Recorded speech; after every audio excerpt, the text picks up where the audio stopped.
See you all here. We're in for a little treat today. Folks over at Slytherin have sent over a key for a game that I saw a few other people playing earlier in the week. Welcome everybody to Field of Glory Kingdoms. Alright, just gonna see if we can check out the Steam store page. Welcome aboard, good to see you all here. Hello! Welcome. I didn't know I'd be playing this today, but they reached out this morning with a key, and they're sponsoring today's stream too. And I thought, oh yeah, I love the Field of Glory games. We play them every so often on the channel. There's quite a few of these. And this time they're going for something a little different. So welcome aboard, and good to see you all here for Field of Glory Kingdoms. We'll take a look at the trailer and play it for a few hours before we get ready for Summer Games Fest.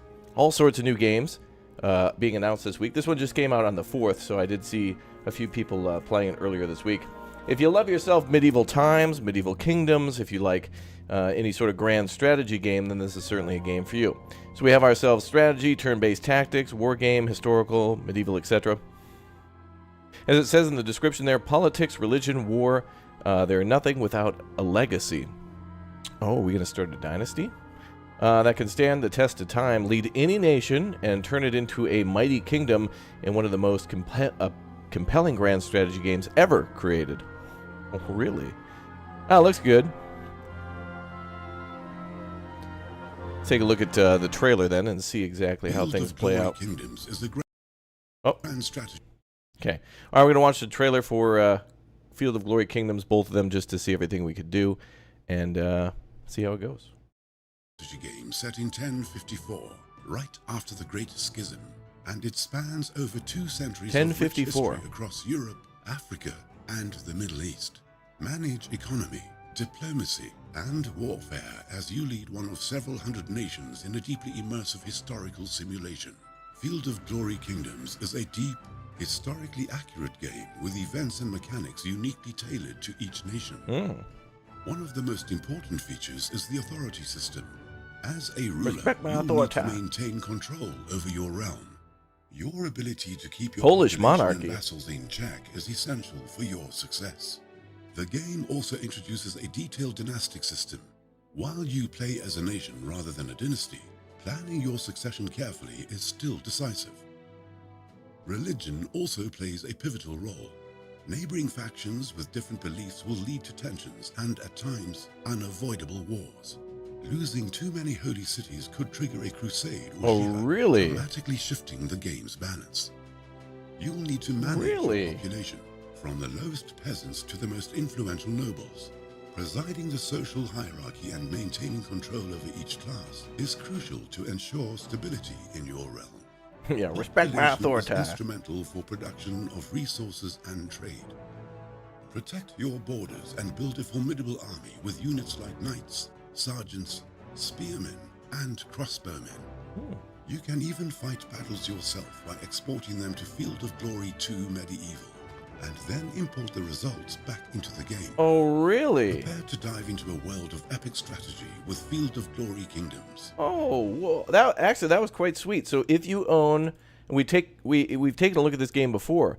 So literally what you can do is so this is more of a grand strategy game where the battles are kind of auto-resolved based on what you do. But if you happen to have their other game, which is, what was it? Fight battles yourself by exporting them to Field of Glory 2 Medieval. Yeah, we have that. So Field of Glory 2 Medieval, so you can basically fire up the other game, play out the battle, then re-import the details of the battle into this game. Or you don't have to do that. You could just kind of auto-resolve by playing the main game. That's actually kind of cool. Import the results back into the game. I think I've heard of other grand strategy games. Hasn't that been a thing before, where you can you can create a kingdom in like one game and then like go into more modern times with like like World War I, World War II stuff. Like you can create a kingdom and go throughout the whole Middle Ages all the way up to like the early or late like 1850s, 1900s, and then like play it out all the way through modern times. That's actually pretty cool. That's legit. I want more games to do that. Prepare to dive into a world of epic strategy with Field of Glory Kingdoms. By the way, I love medieval art like this. This is so cool. I love that. It just looks cool. All right, let's watch another trailer, then we'll dive in and we'll have to pick a nation. Maybe we'll go with the Czech, like Prague, from another game that's very hyped for now. with a particular character. We'll see. Oh yeah, Rise of Nations is like that, yeah.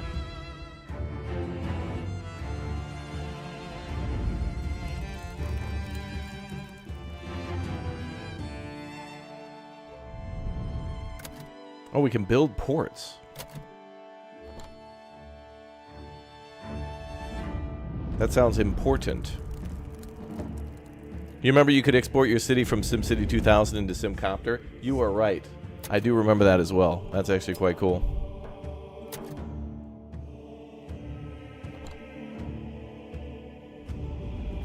So we can kind of have a dynasty too, yeah. And shape the destiny of nations. Oh, look at that. This trailer's cool.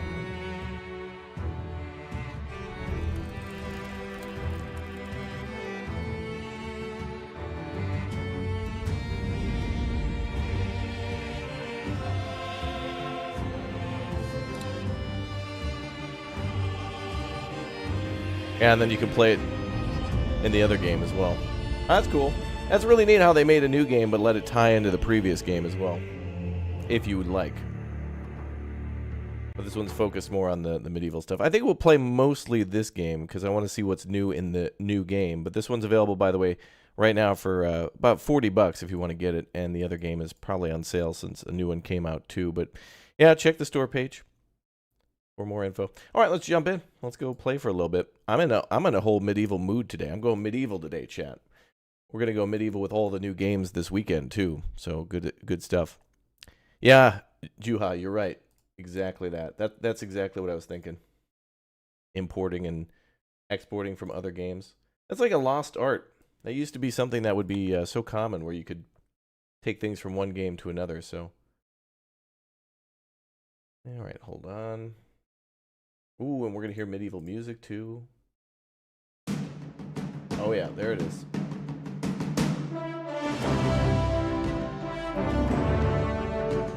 Hey, there we go.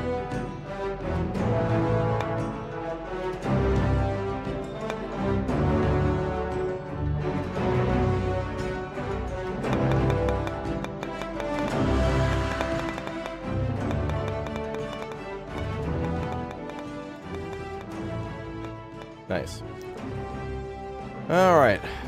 Looks like we'll play on balanced, but we can go all the way up to suicidal if we want. All right, cool. All right, guys. Welcome again to our first look at Field of Glory Kingdoms. You can check the game out right now on Steam. Links down below in the description. And also, this game ties into their previous game known as Field of Glory Medieval 2. So if you'd like to kind of enhance this game, if you own the previous game, you've already kind of got like the plus version of this. Otherwise, it's something added on where you can fight the battles too. That's going to increase your campaigns by a lot. But, you know, you do what you want. All right, so we've got... oh, it's also got multiplayer back here. Let me see if I can scoot over to the corner. I'm going to go sit in my corner, chat. All right, so we've got ourselves... yeah, so scenarios, main campaign...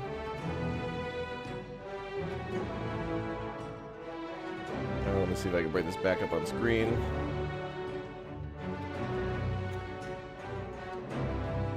Uh-oh. Steam's being weird. Steam? Hold on.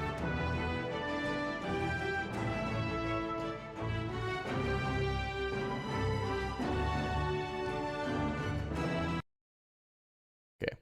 Sorry. I gotta restart Steam. Steam's being a little difficult right now. Okay, cool. All right. Let's jump back in, and then we'll probably start with one of the scenarios. I'm not sure. It said we could play as any nation we want, but anyway, as it says at the bottom, scenarios, load, and also multiplayer, too. That's cool. We got multiplayer as well. Okay, let's check it out. Once you've made a choice, you'll be moved to the scenario screen. Choose a scenario to play, click a difficulty, and then press the checkmark button at the bottom of the screen to continue. Tutorial. Grand campaigns. Oh, we can set AI difficulty here too. Okay. Load or multiplayer. Let's see. How does multiplayer work? Oh, we gotta have a login and a password. Okay. All right, so multiplayer is unlocked from the start. That's cool. All right, we'll do the tutorial. Probably not a bad idea to learn. We'll play as Leon in the faction lobby. Click on the green button at the bottom right of the screen. You got it.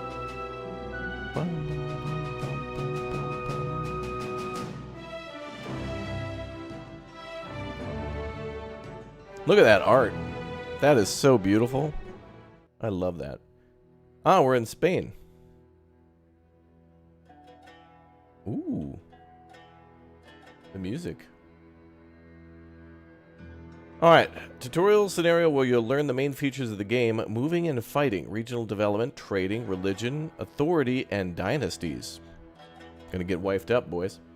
Sorry, ladies. You'll play as Leon in the faction lobby. Click on the green button at the bottom right of the screen. Okay, before we do that, maybe I'll scoot over here a little bit more so you can see.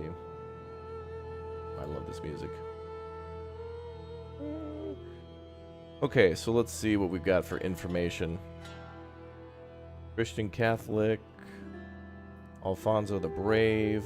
Oh, it shows us who we're at war with, who we're allied with, who our vassals are, who we're cooperating with, who we have passage rights with, and a little background on Fernando First Count of Castile. Gameplay. Oh, this must be more tutorial stuff.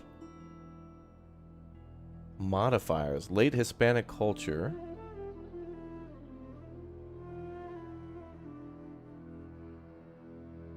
Oh, wow. Okay, so there's historical modifiers, both good and bad. I guess depends on how you look at it. Okay. Alright, then. Woo, that's... Wall of text. Alright, we gotta defeat the wall of text. Alright, cool. Enemy down. Alright, last note of importance before you play. Many windows will have a question mark at the bottom near the upper right. Oh, a button near the upper right. That will take you to an explanation of the window and related gameplay concepts. Okay. Alright, welcome to the Kingdoms tutorial.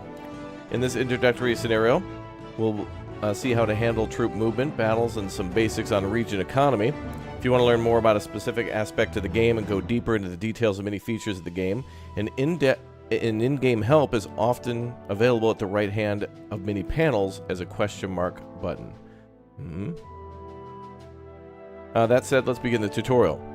After closing this panel, please click on the horseman figure in the Leon region. Oh, he has a purple stylized lion as a banner, the main army, and we have some plans for it. Oh. That's not us. That's our ally. That would be us, though. What do we got? We got money, manpower, diplomacy, ledger, regional decisions, battle production, legacy changes, planned authority changes. Wow. So much to do.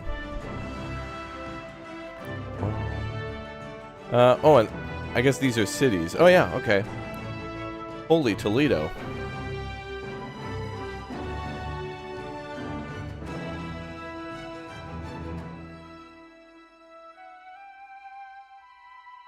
Okay, so we have ports that are around. So here's some major cities, I suppose. These are very important.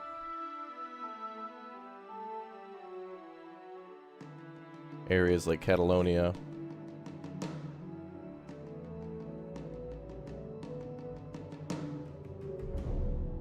Portuguese, yep. Okay. Alright, cool. Let's go to our horse then. There's our friend Leon. Combat power 156, 34 units. Alfonso the Brave seems to be leading them. Food usage 17, move speed 4. Armies and kingdoms are comprised of combat units, including knights, spearmen, and archers. Each unit poses specific stats that reflect the effectiveness in different situations. It's not only about raw strength, even if a knight will often perform better than a peasant levy. It is also about adequacy to the task at hand. For example, terrain will significantly alter how units perform, and heavy infantry will fare poorly in a swamp, while horsemen will get severe penalties in assaulting castles. Going one level up, it's also about army composition. An army needs to be a balance of components like frontline support, flankers to perform well. Click the turban-wearing spearman figure in Porto, Portugal on the left of the map. Oh, wait, we got to click on somebody completely different? Okay.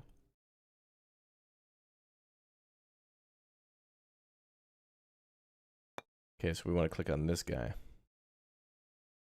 There we go. The small Muslim army comprising of 6 units lacks an optimal composition. It may be due to recent recruitment or perhaps it's endured battle losses. We're preying on the weak then. Or really more the most opportune target for our army. Good. 2 main issues. Firstly, the absence of support units means that the front line lacks combat bonuses from the units positioned behind them. Mastering this aspect of army composition is crucial. Secondly, being a small force, it doesn't occupy the entire battlefield. The battle width or frontage varies with terrain. And due to its size, the army lacks flanks. Consequently, the cavalry, typically flankers, must assume standard positions. Adding archers and skirmishers for support and peasants to fill up the ranks would be a major help to this force. Please click again on your own army. So this is territory we're going to try to take? Possibly? Bro, where's the tunes? Give me that music back. Let's go. An army composition is important, as you now understand. As such, armies should be tailored for their goal. Strong armies to defeat the main enemy forces. Fast armies or cavalry for raiding, and smaller detachments for garrisons. There are several possible orders your armies can follow: movement, raiding, or assaulting, but one which is very common is splitting and merging armies. You can tailor your armies to their task by altering their size and composition. Okay. All right, let's do that.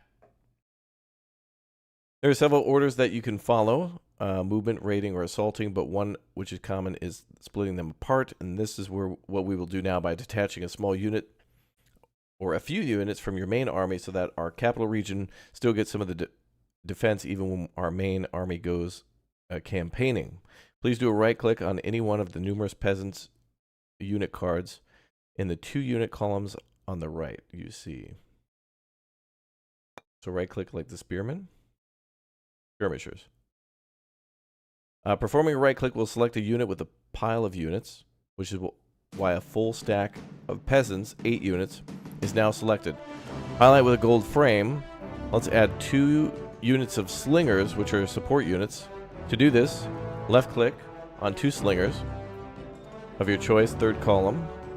So 10 units in the selection. This small force will be our garrison at Leon. So we're going to leave some troops behind. Makes sense. Next, we'll detach it by doing a click split button. Please do so now. It's always possible to move the tutorial window by grabbing it. Oh, thank you. Okay. So we want to split. Okay. It seems you did not have 10 units selected when you ordered a split action, although it's not critical. At this point, feel free to adjust your unit selection so your main army isn't comprised solely of peasants while your knights are idly resting at your capital. Once you get the hang of the system, let's direct our army towards the Toledo region. Be sure to have our main army comprised of knights and many other units selected. Right-click on the region a bit south of ours. You'll see an army with a red and green standard. This is is it Cid? El Cid? Encamped with his army in Toledo.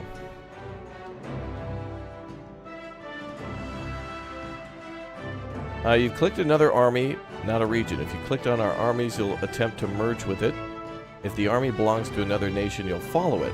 However, we want to move to the region of Toledo. So, please target the region itself, not another army. To do so, right-click on the region. Well done. Oh. He's moving in turn. We're going to move in a turn. You were eyeballing this game yesterday. Thank you for streaming this. It looks nice. Pretty cool. I mean, this is exactly what I expect from a game like this. I mean, it's nice that there's more and more options for players who enjoy the medieval Europe or, like, you know, whatever time frame. It looks like this one's in the 1030s, I think it was. So it's pretty interesting that, you know, we get so many games in this, like, you know, genre. Kind of nice.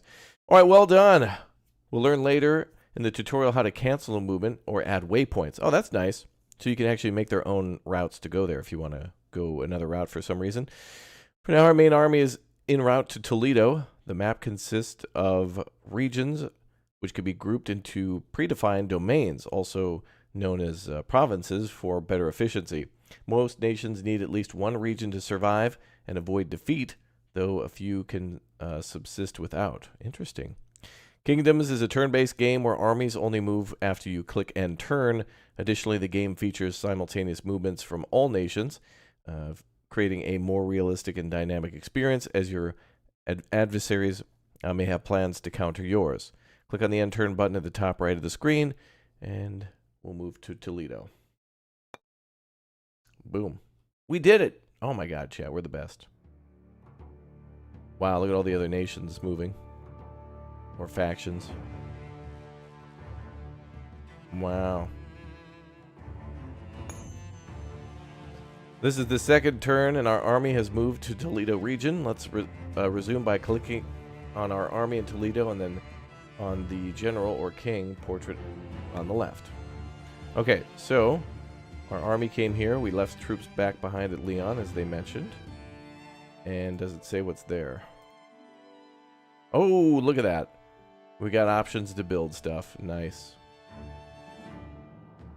Blacksmiths, church, fortifications, cottages. Nice. Very nice. Now we're in Toledo. Population 16.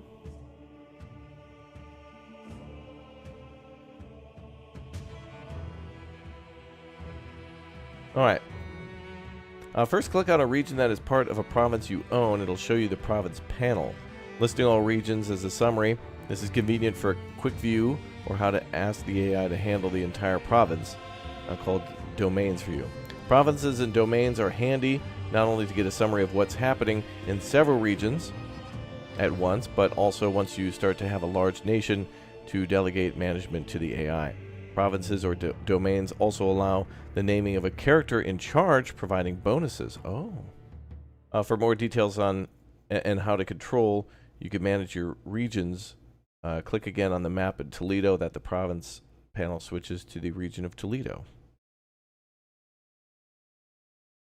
Okay.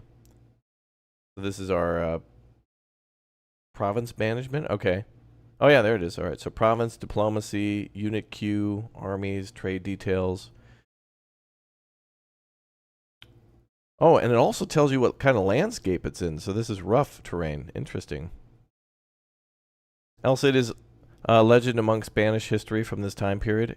Very interesting. This is the first time I've heard of this person, so I'll have to. Well, actually, maybe you could play as this guy too. Not only are we gonna we're gonna join him in a battle, but we'll have to see what happens. All right, so region population. The region is where your population resides, segmented into population communities, which are defined by their social class, religion, and culture.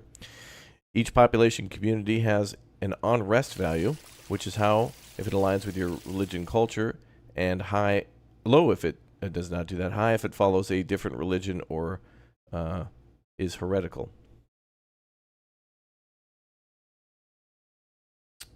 The unrest value contributes to the region and loyalty rating, which can trigger revolts if it falls below 50. They can be assigned a different task to alter their production of the region. Let's do that by moving some of our population from agriculture to infrastructure. Oh, hell yeah, we're building high-speed train lines already, guys. And highways, too. And by the end of the week, we'll have ourselves a Denny's. All right, let's see. So we can move them from agriculture to infrastructure until we reach at least 15 infrastructure points. Click on the population in agriculture, which is the top left line adjacent to the farm, and then click on an empty box in infrastructure just underneath the adjacent to the logging camp. Oh, to see how this alters production, repeat this until you see the infrastructure reach 15 or more. Okay, so what now? We have a farm, village, logging camp, traders, parchmenter. Is that a paper maker? Okay. So we want to click on agriculture. What's a tier 1 building? Click on the population. Ah, there we go. 45. We want the logging camp to be 15? Wait, what's this value? Infrastructure value. Okay. So where's that? There. Okay, so it's at +7. +61. There we go. Okay, so we've assigned some people. So people aren't going to be farming anymore. They're going to be working in the old infrastructure. But now that's at 61. We didn't need it to be that high. Food is at -12. Uh-oh. All right, it's just the tutorial. We're just learning where and what things are. So that's okay. We'll worry about true management a little bit later. Have I never watched the movie El Kid with is it El Cid? I don't know. I've never heard of this character. I never did. Charlton Heston movies are a little bit before my time, but I would definitely be interested in learning more. I mean, there's so many interesting and influential people from history that, yeah, like to see a little movie on it would be interesting. This is the first time I've really done a medieval Spanish campaign too. Usually in other games we're in like Northern Europe. Population. You can move several population units at the same time if you do not select the rightmost population unit.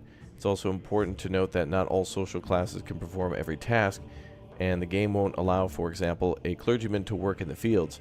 Freemen are the most versatile, as they can work in the first 3 tasks: agriculture, infrastructure, and commerce. Clergy are important for generating piety points, which aid in loyalty and religious conversion, while nobles can help recruit units faster or produce stewardship, which helps boost loyalty. Let's make good use of the infrastructure points to start a structure. Click on the build structure. Oh, hell yeah. Now we're doing some city building. Let's go. Build a structure in the lower left side of the menu. That's over here, I think. Yeah. All right, what are we building? Structures play a crucial role in regional development. I think we should build an international airport. If we build that'll be a cultural bonus, science bonus, all of it at once. Structures play a crucial role in regional development, similar to tasks attributed to population. They are categorized into 6 broad categories, although they can provide dozens of different effects. At the most basic level, they can enhance the production of regional resources like food, infrastructure, or piety. However, as you'll discover throughout your gameplay, there's much more to explore. To initiate a building project, you must first select one of 6 proposals presented. Oh, this is a unique aspect of kingdoms. You won't be able to choose a building systematically, but instead will receive small proposals. It'll mean that adapting your strategy, and as such, not all regions will develop in the exact same manner. The duration required to complete a building depends on the net infrastructure points you've generated. Well, we did +61, so we're going to get a lot of points. Now click on one of the choices to begin constructing a building. Okay. So, hemp field, smokehouse, butchery, weapons workshop, monastery, hamlet, ham. Well, we pulled everybody out farming, so maybe we should do something else. Let's see. Well, let's try the let's build some more houses. That's what we'll do. We're going to get a lot more people here. I guess more people moving in, then we can put more people in farming. That'll be good news. Green buildings fall under the agricultural category and often aid in population growth. Pink buildings are that of infrastructure, and they speed up construction. Health buildings are in blue, and in infrastructure encourage growth in populous areas and help control epidemics. Oh, so you could get wiped out by the bubonic plague or something. Interesting. Gold buildings focus on commerce and workshops, boosting revenue and trade goods, which are essential for managing building costs and output. Red buildings are military structures that improve regional defense and military unit production.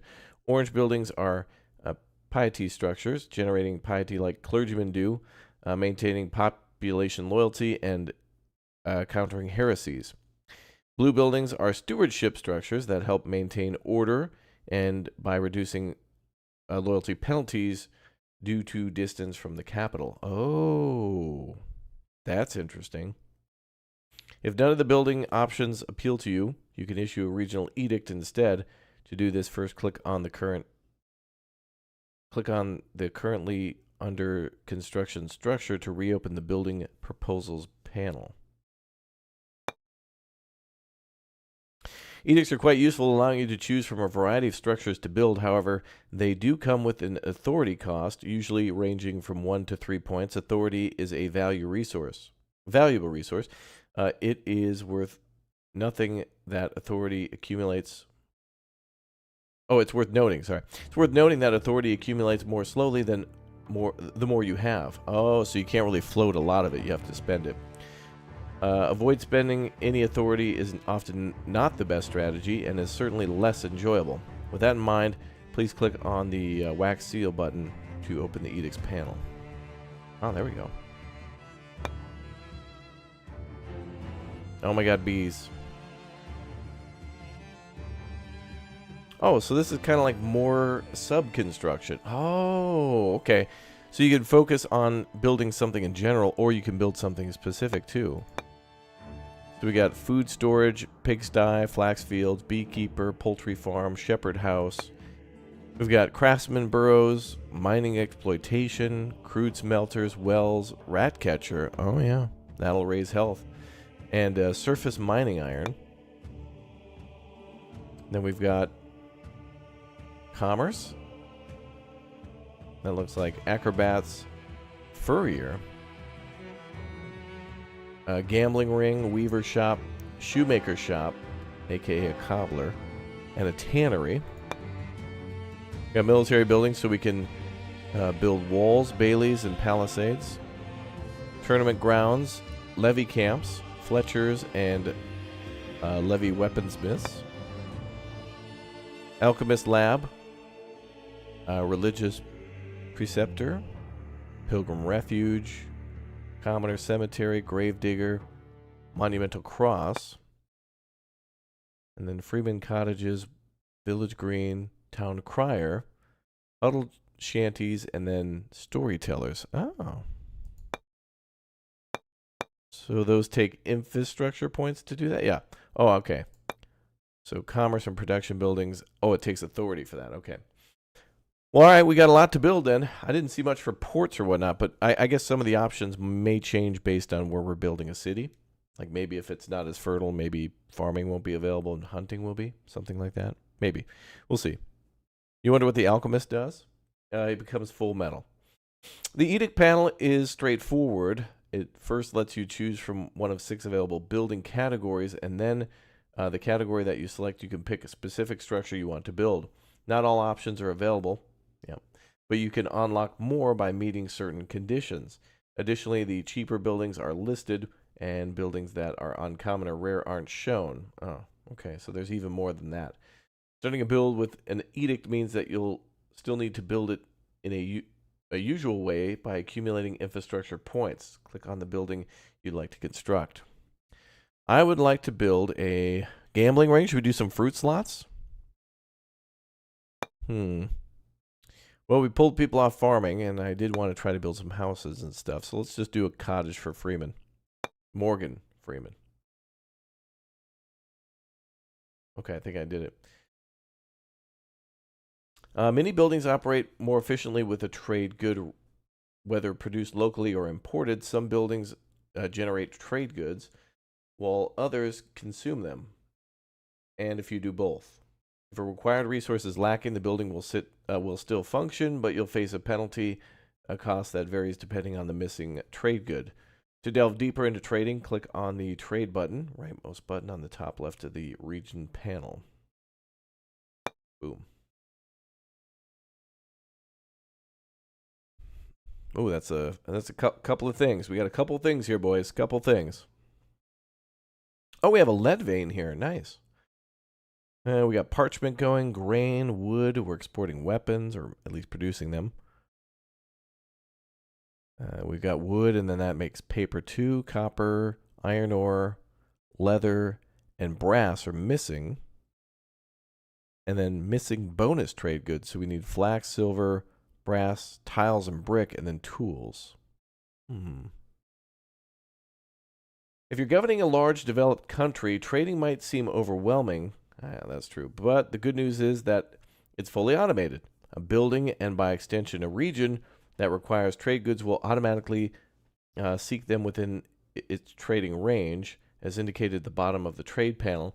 Trade is more likely between nations that have a cooperation treaty or alliance, as well as within your own regions.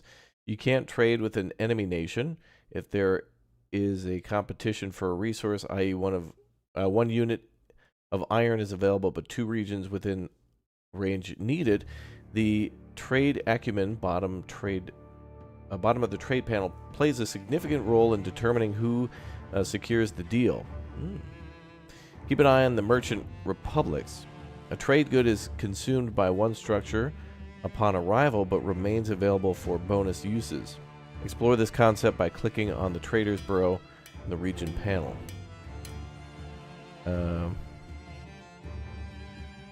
What is that? Regions panel.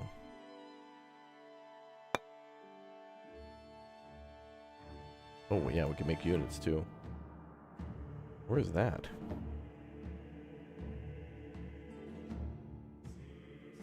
The region panel.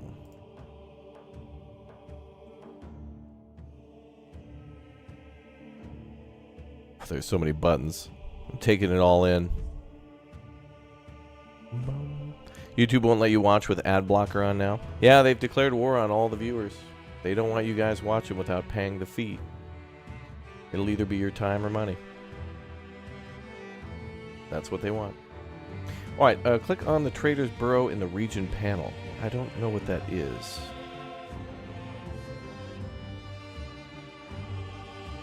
Ah, that one. Okay, got it.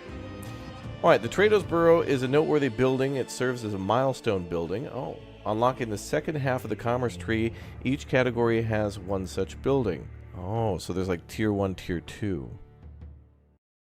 Additionally, the Bureau benefits from a bonus good, which is, in this case, clothes.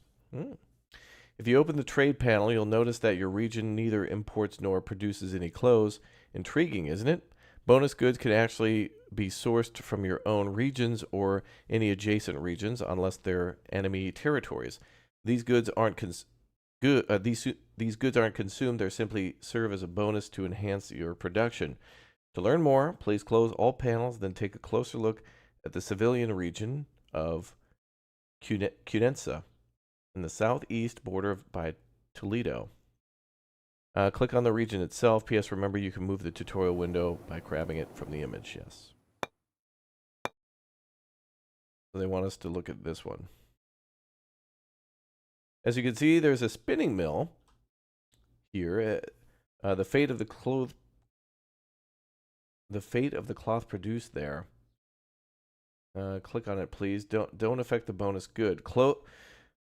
Is it cloth? It's weird. Like, they show clothing, but they say cloth. So, is that a prerequisite to before clothes are made, or is it like a 2-in-1 thing?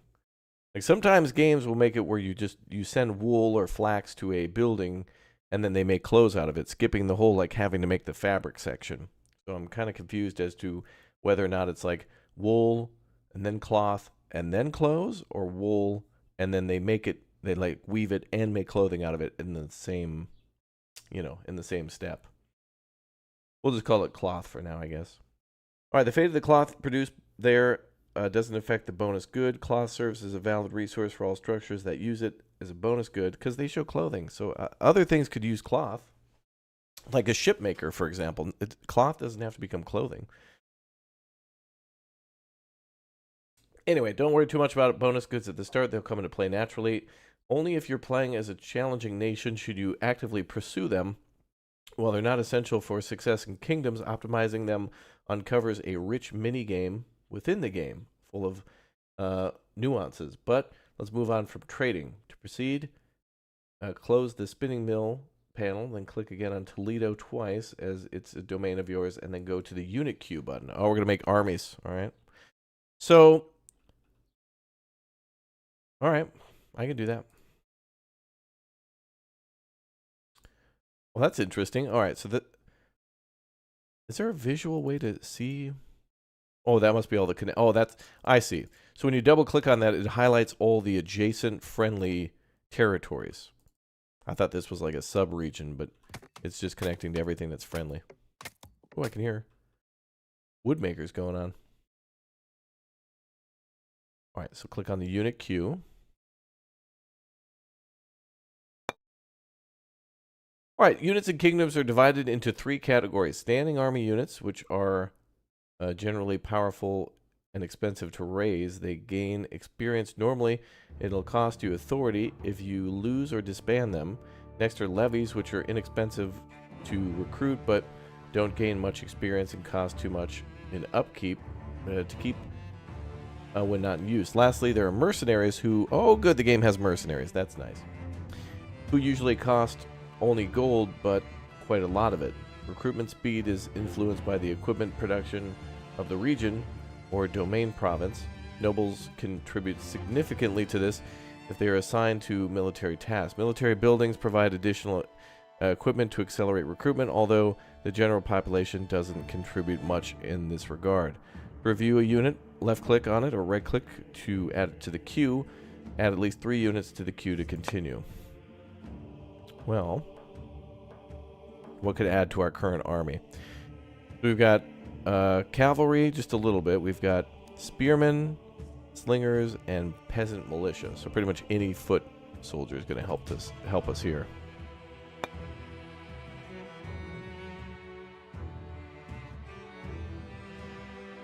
There's raw early spearmen and then early spearmen. What's the difference?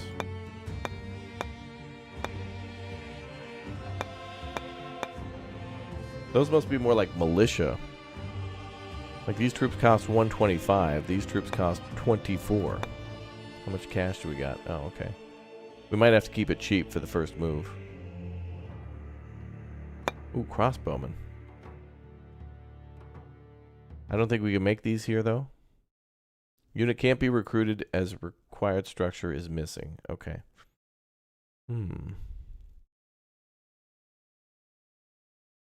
Seems to be based in the 12th or the 13th century. I think, yeah, the game currently, I don't know if it shows the year we're in, but I think it goes to, oh, there you go, it's in 1086 right now. I think, and I don't know if each turn means a year or like 3 months or something. I don't know.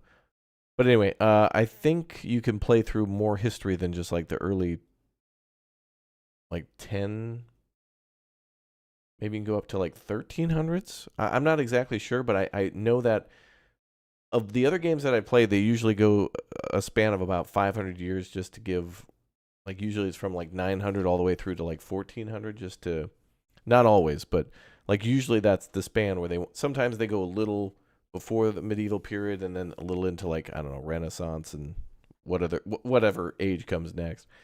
I'm no expert, but yeah. All right, let's just make 3 early defensive spearmen. So how do we do that? Right-click to add it to the queue. All right, we'll do that. Remember that the help button offers more in-depth information if you want to explore the game's details further. Creating an effective army and kingdoms is a nuanced task requiring some planning, and units vary in their effectiveness based on terrain and the scale of the battle. The lightning bolt combat power estimates on each unit card is just a rough guide. It doesn't capture all the nuances of a unit's abilities.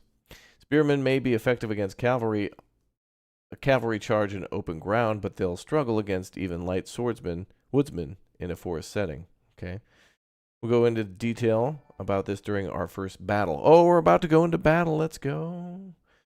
But let's resume our military campaign. Select and then move your army to Tudela, 2 regions northeast of Toledo, by doing a right-click on the region proper so we can confront the Taifa of Saragossa. All right, we're going to go clap, I guess. Although the game usually finds the shortest route to the destination automatically, you can do much more. For example, you can define an alternative path, instruct the game to avoid sea routes, and set up a patrol. Oh, you can set up patrols. That's cool. Or round trips. Oh, that's also nice. Intercept an enemy or merge with another one of your armies. These are advanced commands, so it's best to learn them at your own pace by clicking on the corresponding entries in the game help with the question mark button. For now, let's just cancel our movement by performing a right-click on our current region of Toledo while our army is selected. Okay. Perfect. Now let's plot our move against again by right-clicking on who? Guadalajara. Who the heck? Is that a typo? That seems like somebody else. Or Alfonso the Brave / I guess Toledo or our army. What the hell about Guadalajara? Anyway.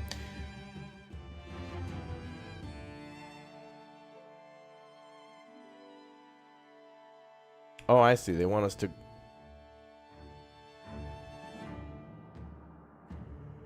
Wait, let's plot our move again by first right-clicking on Guadalajara, then here? Wait, right-clicking doesn't work. I think what they're trying to get us to go through here. So can I lock it this way? Like this?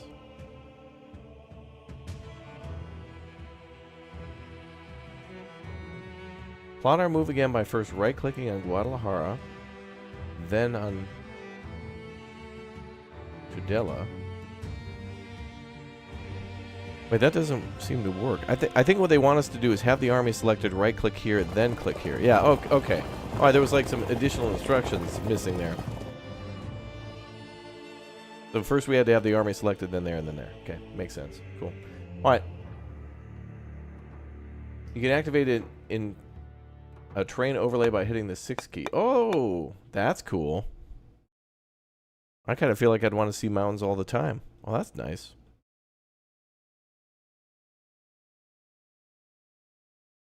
All right, cool.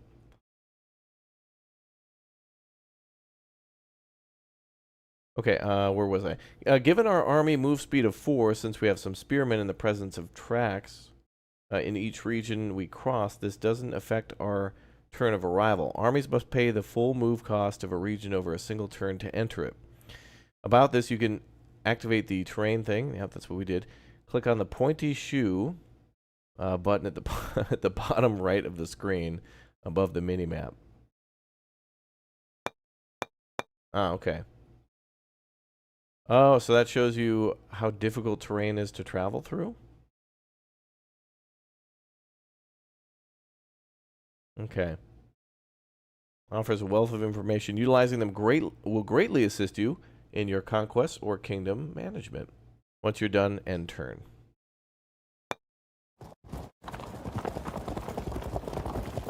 Going to war, boys.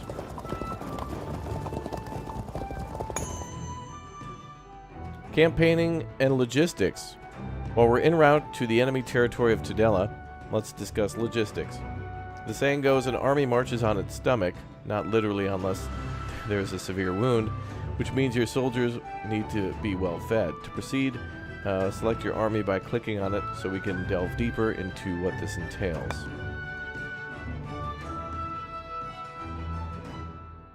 Alright. If you look to the left of the unit panel below the general's portrait, you'll see a section of food consumption. Oh, that's a green chicken wing? What is this, Dr. Seuss? I don't know if our troops should eat that. That seems pretty bad.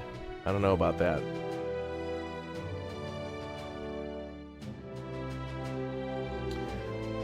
Let's see. This represents the total amount of food your units consume each turn, with mounted units consuming the most and frugal skirmishers the least. Ah, okay. Yeah, cavalry makes sense because the horse and then the soldier needs to eat as well. So it takes into account cavalry, it seems. Your units can draw food from friendly regions, either the one they're currently in or adjacent ones. If they venture deep into enemy territory, or into a resource-poor, devastated region without sufficient food. They'll rely on foraging or plundering, but only for a limited time. Beyond that point, each unit will start losing 1 effectiveness per turn, followed by 1 hit point until they eventually die. That's bad. Yeah, it's like green eggs and ham, exactly. To recover, whether from a lack of supplies or combat losses, your units will need to be in a friendly region with adequate food. To regain the hit points, the region must also have the loyalty rating of 50 or higher. Please click on the region proper in Tudela, the army's destination. Crusader Kings 3. Yeah, I think Crusader Kings for me was an opening for like these types of games that were more based on medieval and like earlier times in Europe that weren't like like we're talking pre-gunpowder or whatever. Anyway, I think that game and many others from that one have really gotten me more interested in these types of games. Like grand strategy games like this are actually quite unique. And if you like, Hearts of Iron or Crusader Kings or EU4, Slytherin with the whole Field of Glory series is making a bunch of different games that are they kind of look similar, and they're going for all these different things within that. But this is certainly a much more like menu heavy game, and it's strategy games are that because there's so many different menus to like build armies and to maintain them and to upgrade them. So I think this is like if you like those other games I mentioned, this one might be one to like, if you like the concept of your color on the map growing and taking over other territories and then trying to plan out your moves ahead. This is certainly like a 4D chess, these types of games. You got to have a big brain. Well, maybe not. The tutorials do a pretty good job of trying to help you. So this certainly could be a lot of people's first step into the genre. The person who said an army marches on its stomach was some 700 years from being born. Yeah, that would be Napoleon. That's true. Are you sure it wasn't Chef Boyardee? He made a lot of food for the army. Chef Boyardee, didn't he get a... I think Chef Boyardee was an actual person who, I believe, I may be mistaken, but I think he left Italy before the war and then became like, basically owned a food production factory and actually made all sorts of different canned goods for primarily American troops, but probably a lot more in World War II. And the guy actually earned like a medal for that. So Chef Boyardee wasn't just like a made up thing like Betty Crocker or something like that. He just like Colonel Sanders existed. And I think he got some sort of a civilian, Bronze Star, whatever a high rank is for a civilian during wartime. I think he got awarded that, which is pretty cool. That's some interesting history, man. So interesting. How production is and logistics are very important in war. Okay, so let's click on the proper region of Toledo. Oh, that was cool. Wait, does it do that every time? Oh. All right, anyway, Tudela is weakly defended. Only a hastily levied local militia will form up in opposition of your army, making their chances of survival quite low. The situation would be different if there were permanent military fortifications like a hill keep or even worse, a castle. These structures have large garrisons and are capable of fending off medium-sized armies on their own. Additionally, castles and similar fortifications are walled, meaning you won't gain control of these regions until the defenders either surrender after a siege, or you decide to assault the walls. As we'll see, this could turn into a bloody affair if you don't wait for the breach. Before an imminent battle, though, let's talk rapidly of the importance of the religion and then dynasty. Please click on the small mosque of Tudela in the Piety region.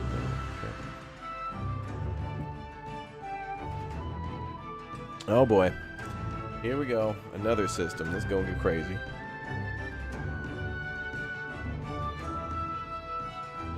Gold Star of Excellence for ration production during World War II.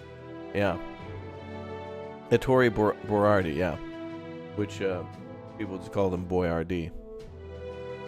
Because it was easier than Boyardi. It was a little different pronunciation. And the spelling was different, but yeah. Alright. So, where were we? religion in kingdoms is vitally important as it was during the Middle Ages, impacting both local populations and global dynamics. Regionally, generating piety points increases population, loyalty, and diminishes likelihood of heretics. These are similar to rebels, but with the ability to convert neighboring populations to their cause and will undermine your rule wherever they appear. Maintaining a balance between piety and stewardship increases the education level of your populace, rewarding you with additional legacy points, the key to victory. What's more, population adhering to religions other than your nation's faith will have greater unrest and reduced productivity, and will be a liability till they convert. Oh, you can convert them. Therefore, the conversion process, dependent on piety points and clergy population count, is quite important. To understand the broader implications of religion, please click on the religion panel button located at the top bar. All right, so we're about to take over this region, and since this region is a different religion than us, we're going to have to worry about that because, yeah, when we capture this, they're going to have low productivity and could revolt, and there will be unrest. So we got to learn to not only... it's what do they call that? Hearts and minds? We have to win over their hearts and minds. First, we have to win over their territory by killing them. But then we have to let them know, oh, we didn't mean it, guys. Come on. Come on, guys. Here. Come on down to our church. Come on down. Yeah. Bum, bum, bum.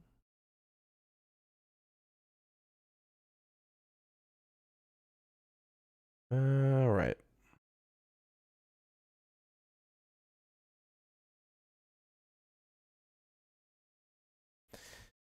All right, so let's see. Click on the religion panel button. Where would that be? Religion panel button. Is that here? No.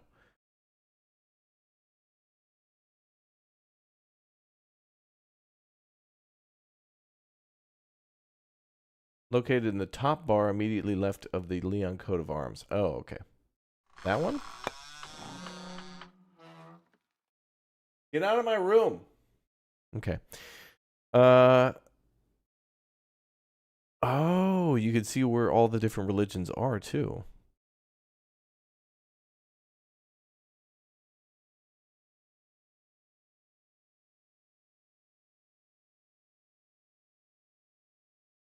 And you can see who the most pious of them are.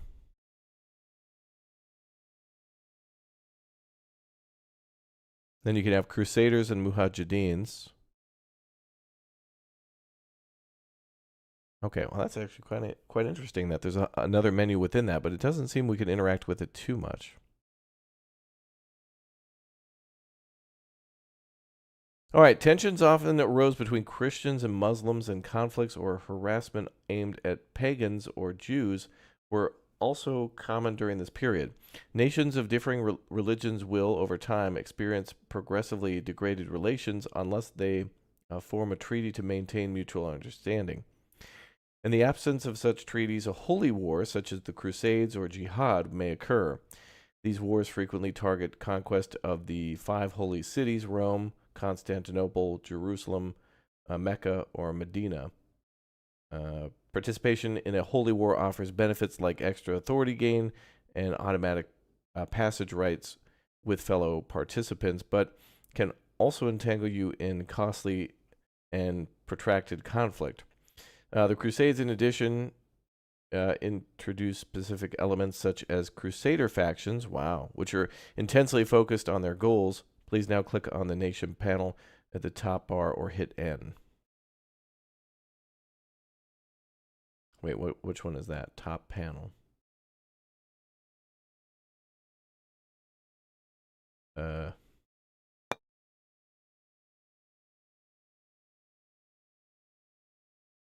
Nation panel button in the top bar. Diplomacy. Ledger regional discussions. What the hell? Oh, this. The main one. The big one. It's kind of important. All right, Nation Panel provides information about your ruler, including their age, faith, and abilities. It also gives you access to the realm traits, which may be unique to your nation. For example, For instance, Leon possesses the Reconquista perk, offering various advantages. However, arguably the most crucial aspect is your progress as your realm evolves. To advance from a duchy to a powerful monarchy, you must progress through several stages, each requiring 5 progress tokens. After successfully transitioning from the young to the stable and then to the ascending stage, driven by high authority, you can then upgrade to a more mature realm type, sometimes referred to as a government.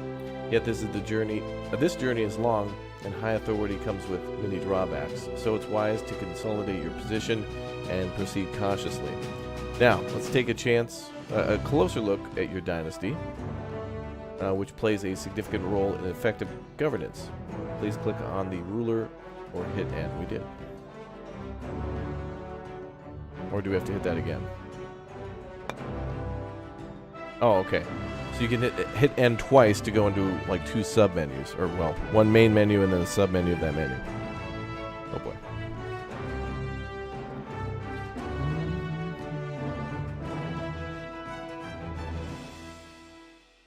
Oh, so we can read about them both. Previously known as Rey de Gusta. Health average age 69. Nice. Nice.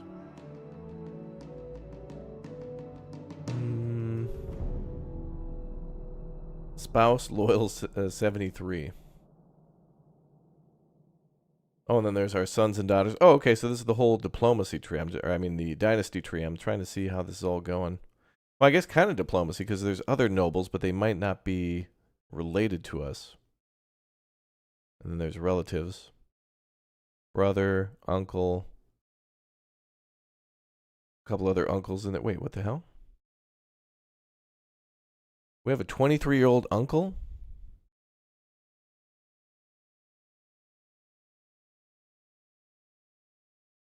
Okay. Loyalty, health. Oh, looks like everybody's doing okay. Charge, treasure. Ooh.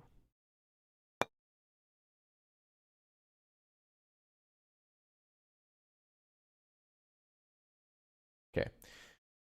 Your dynasty is crucial to your success. Your ruler significantly influences your realm to the extent that sometimes it's better for them to have an accident. Yes. Yes, that might happen. The presence of a spouse or a courtesans is important for securing a strong heir. Yes, yes. Upon your ruler's death, their heir inherits the crown, but complications arise if they are too young, or worse, if there's no heir. In such cases, a relative like a brother or an uncle may step in, or even a usurper, potentially sparking a civil war. Uh-oh. This could severely impact the integrity of your territory or nation's overall authority. Additionally, such turmoil might arise spontaneously if a character is low loyalty and declares to seize power, either through a coup or by commanding troops. Therefore, it's vital to monitor characters with low loyalty. While appointing characters to command armies or provinces, demsinus is important. I've never heard of that. It also poses risks over time. Click on the end turn button. Wow. Wow.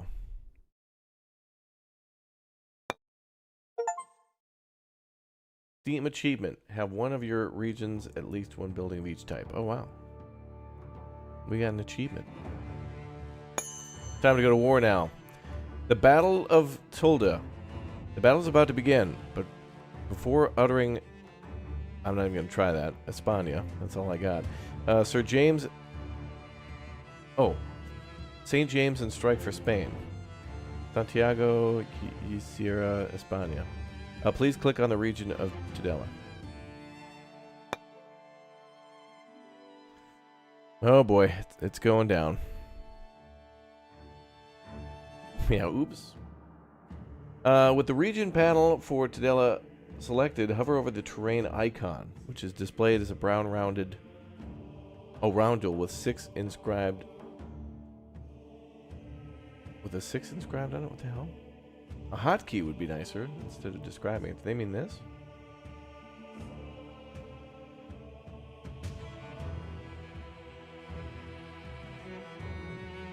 Terrain icon. Do they mean this? That's movement, but that shows terrain too, doesn't it? Not really.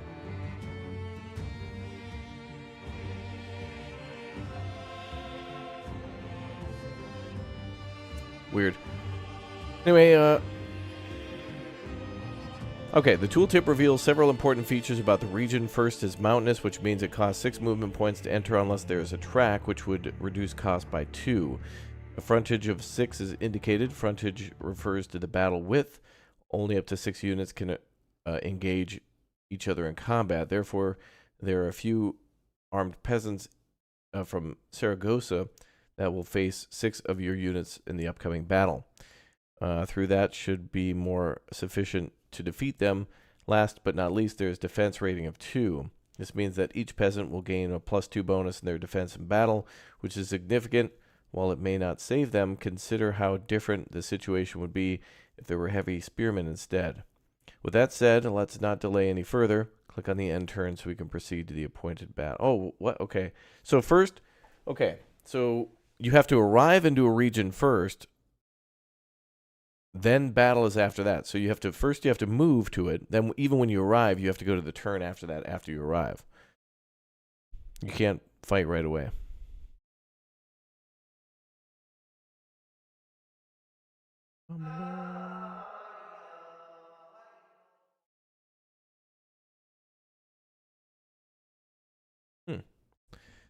All right. So let's fight. Mortal Kombat. Red 6, yeah. All right. Time for battle. Can we move that? Wow, look at that art. That's so pretty. When the battle occurs during your turn, a panel appears with several options. The first option allows you to view the battle in detail by clicking on the View Battle button. The second option lets you skip directly to the summary using the View Report button. Another choice is to manually play the battle if you have Fields of Glory Medieval using the Export Battle, which we do have, but we'll skip that for now. For now, the feature only supports open field battles. Assaults on castles and sea battles are not available. Additionally, the option is limited to single-player mode. That's for the second game they mentioned. All right, lastly, you can opt to skip the entire process and continue with turn processing. The battle outcome will be displayed at the messaging log, or you can click on battle icon in the region where the battle took place. Click on View Battle. Battle. Let's view the battle. Click on View Battle. You mean View Report? Oh, View Battle there. Oh, cool. Wait, so we actually get to play or not? Oh, dude, the music.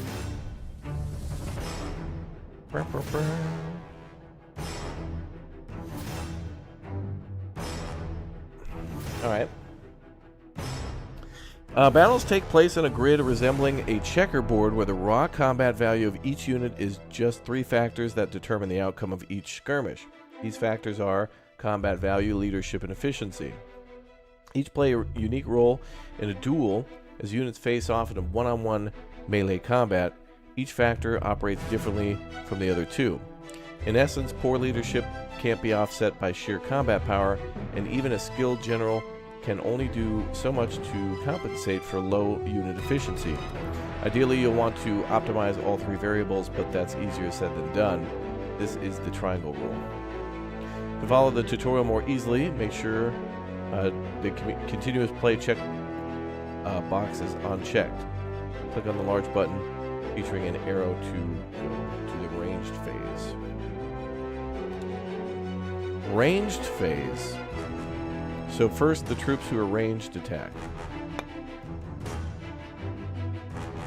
I think. In the ranged phase, all units from both sides fire at enemy lines. While ranged units can't eliminate enemies, if they can significantly weaken them, reducing their chances of success in the subsequent melee. Inexperienced ranged units tend to fire haphazardly, which is why you'll notice that some enemy units are targeted. per the orange reticle. By multiple units while others escape unscathed. Veterans ranged units are more skilled and tend to choose the most effective targets. Click on the play button again. Once all shots have been fired, shots fired. All slingers have returned to their friendly ranks. Click again. The tutorial message will update when the first 2 melee units start the duel. Boop.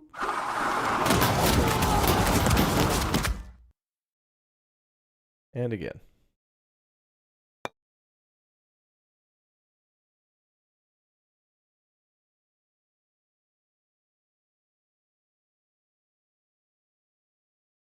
Well, the tutorial message hasn't updated yet.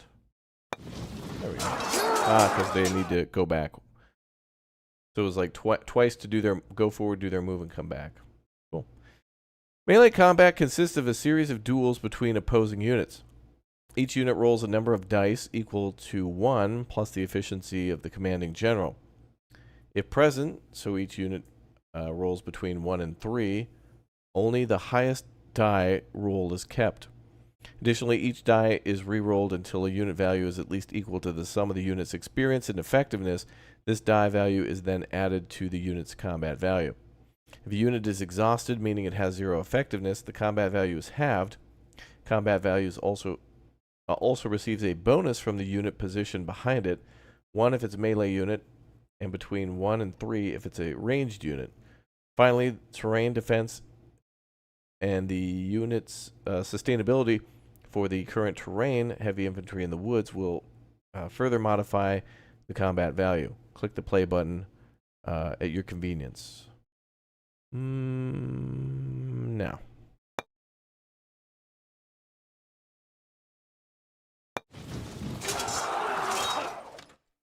Oh, they're dead.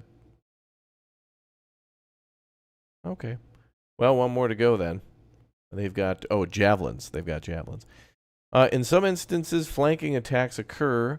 This happens if one side has more troops or cavalry than the other. In open terrain, cavalry units have special green squares reserved for them on the battlefield, making flanking maneuvers a frequent occurrence. Once all the duels are completed, the game will determine if there's a winner. If so, pursuit phase will ensue, inflicting additional losses on the defeated side. Fast units and skirmishers are particularly effective in this phase against the defeated troops. Take your time and observe the duels, clicking on the play button until you see the access the summary panel. Okay.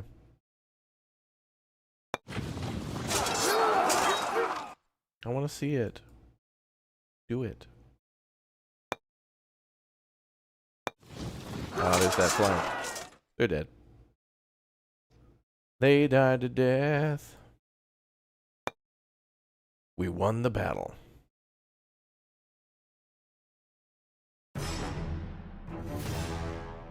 Bum, bum, bum, bum.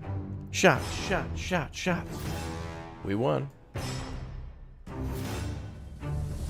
Where's the summary panel?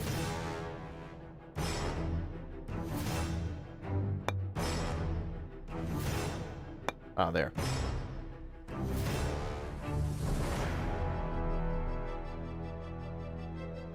Oh, he only had 2 javelin troops. Why even fight back at that point? Aftermath. Let's see. The summary allows you to review the battlefield losses and current status of surviving units. Units gain experience each time they fight, even if they don't kill anyone. Oh. However, levies gain experience so slowly that it's often considered inefficient to maintain them during peacetime, as they would cost half their initial value in upkeep each turn. Standing army units, known as sows, female pig, and mercenaries differ in what they gain experience. In that they gain experience and can become formidable forces on the battlefield once they reach a veteran status. Winning a battle can grant your nations additional authority and more war score points, which are currency used for negotiating peace terms. Oh, interesting. Interesting. Some nations also receive extra perks for winning battles, such as additional gold or even slaves or thralls for their Vikings. Oh, really? Oh, yeah, that's right. We can go up to Scandinavia if we want. Once you close the summary panel, this turn will automatically resume processing all of their orders and interactions on the map. Let's see what we'll do on the next turn.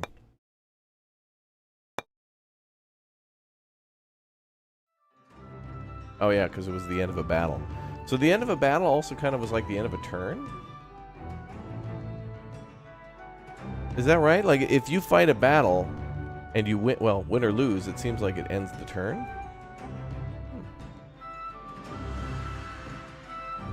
That means, like, if you fight a battle, you don't really get to choose any other thingies. Well, it could have just been for the tutorial. Anyway, let's see what we'll do on the next turn, yes.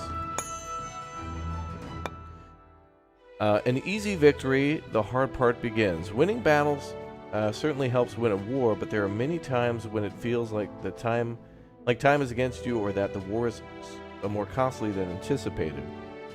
This could be due to your enemy gaining allies, rising war wariness, weakening your grip on population, or dwindling royal treasury, as armies are more expensive to maintain when not stationed at home.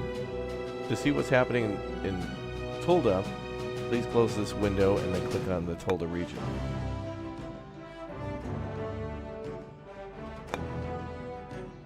And now we're here and we won. Do we want to click Tulda? Where's Tulda?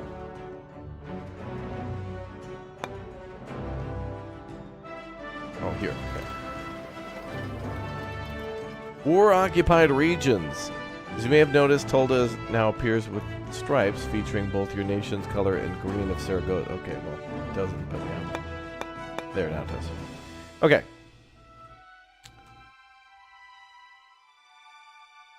You can control it, but legally you are not yet the owner. There are two ways to resolve the situation. The first is to conquer an entire nation, at which point you legitimately gain control of all their regions as the nation ceases to exist. The second option, often the only viable one, is to negotiate a peace deal where you trade war score points accumulated through battles and controlling enemy regions for, there's no space there, so that's a typo. Needs emergency hotfix under war-occupied regions, right there. Legal ownership of the regions. Let's explore the option of peace by clicking on the diplomacy interface, although we won't finalize any deals this turn.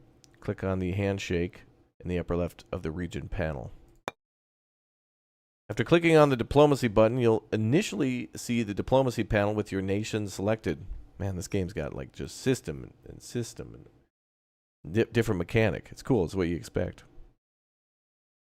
The font size color is brutal. Yeah, that's good feedback. Maybe for the tutorial menus, the colors are kind of close, so maybe other players would appreciate. Maybe there are colorblind modes or other things like that.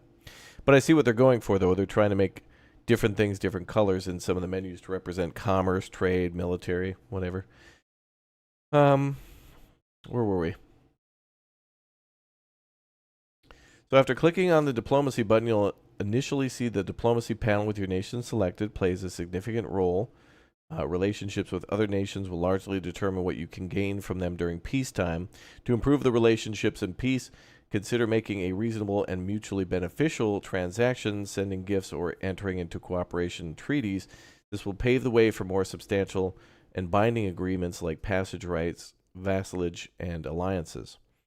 In times of war, the currency for negotiations is war score, which reflects your success in conflict.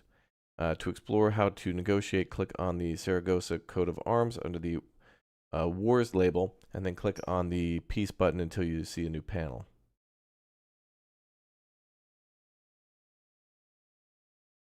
You mean this?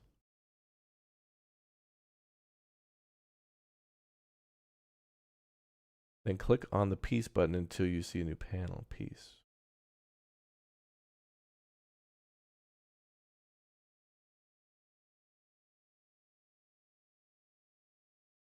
Under the Wars label,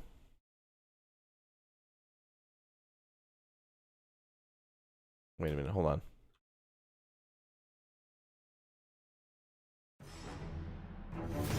Oops. Yeah, that was from before. We already fought that battle.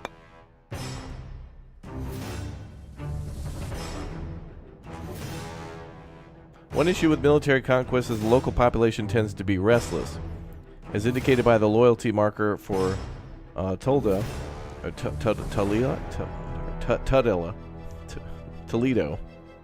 Tamale. Alright, well, you haven't to worry about revolts in this tutorial. It's something to plan for in a real game. Low loyalty is partly due to war preoccupied modifier visible at the top right of the panel, and is the differences in religion and culture. Over time, you can improve the loyalty by converting the population to your religion and culture, but this will require building piety and stewardship structures. Oh, we got to actually physically build the structures for that. Okay. Yeah, what's up, T-Bone? Welcome aboard, dude. Good to see you. Yeah, Leon's getting larger, ABX. That's true. Getting big-o. Okay, in summary, it's wise to consolidate your gains and establish garrisons and avoid protracted military campaigns. Yeah, good idea. For now, let's advance towards the capital of Zaragoza. Please order your army to move east. Okay. And then right-click and then end turn. Oh, we're going in, boys. Oh, we're going to capture a whole region? Oh, we're about to capture a whole territory. That's sweet. Our army has arrived in Zaragoza, but the situation is quite different here than the weak region of Tudela we captured. The capital region sports a hill fort providing a walled compound for the defenders. It means that even if you beat the field army, as this tutorial won't have any, the defenders can still prevent the capture of the region by staying safe behind the walls. So let's see that more in detail. Click on the region of Zaragoza.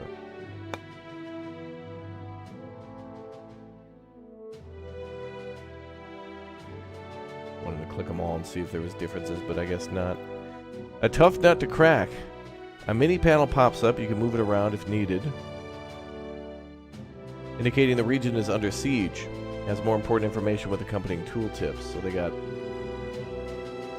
get a resist for 6, but we can attack for 26, so we win. Also, it has unbreached walls of 3, so they got a triple gated community. Damn.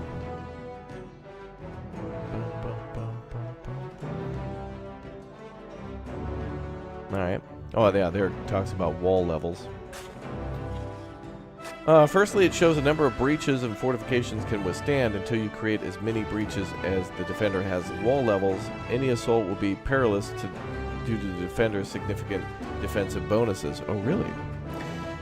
Second, you'll see various modifiers affecting the siege resistance of the defenders. Depending on these values, a siege could be resolved quickly or take an extended period. Each turn, a siege can result in several different outcomes. Nothing happens, the defenders suffer attrition, a wall is breached, a wall is repaired, or the defenders surrender. But it's not all bad news for us. Even if our army isn't ideally suited for an effective siege, click on your army in Zaragoza to delve deeper into the intricacies of siege warfare. Oh, really? Oh, it's raining now. Pretty. Sounded like it.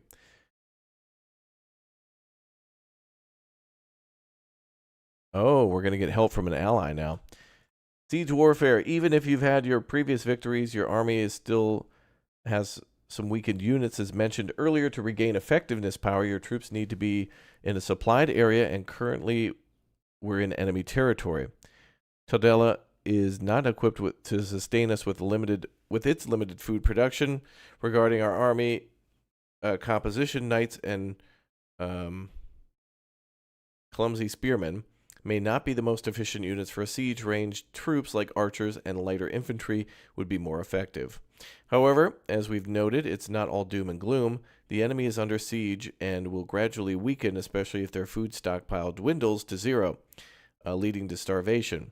With the region under occupation, its production is significantly reduced, so time could be on your side. That said, we've heard that Elcid is willing to lend a hand. Let's click on the end turn to see what he has in mind.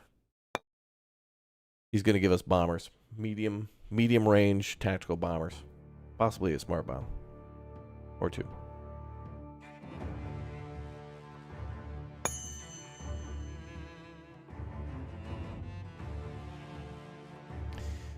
All right, El Cid or one of his lieutenants has arrived before the walls of Zaragoza, complete with the siege engines. Oh, hey, let's go.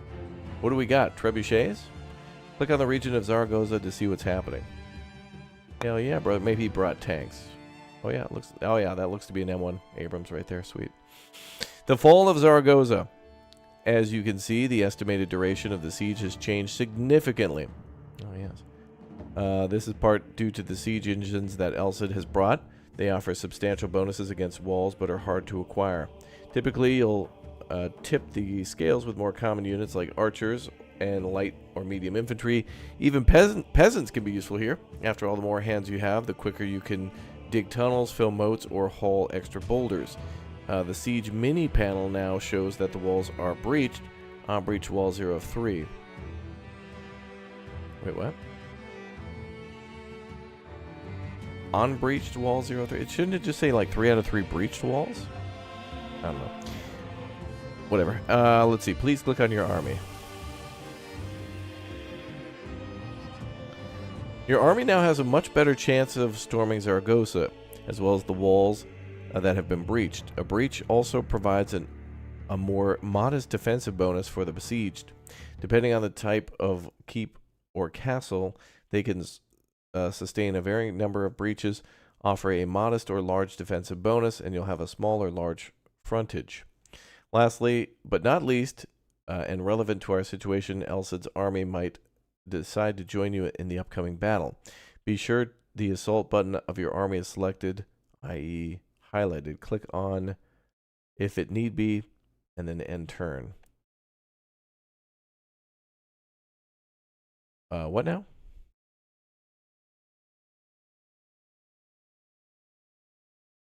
Be sure the assault button of your army is selected.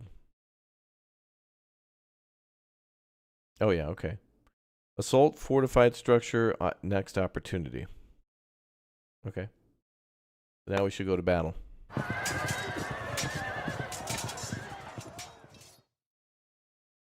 It doesn't show that he's joining us, though.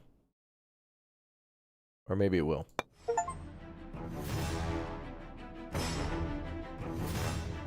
Okay. So with those trebuchets, we were able to breach the walls a lot wider. Otherwise, it would have been either... I wonder if it could be smaller. Anyway, let's see what happens. There's our ranged phase.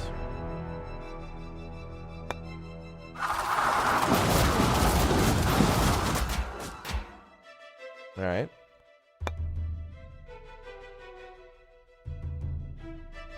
Early spearmen. So this is all automatic. The only way I think we can actually choose, or maybe this is for the tutorial, but I think we could see the battles play out, but we can play them if we have the other game.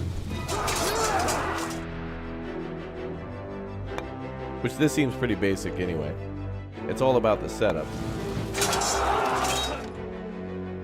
The battle's kind of already, for the most part, been won. Like before the battle begins. Pursuit. Oh, they're gonna run.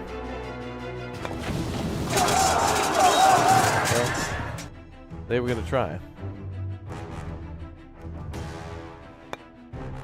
Oh, they surrendered.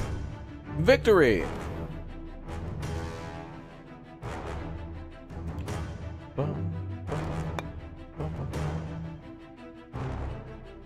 And we didn't lose anybody.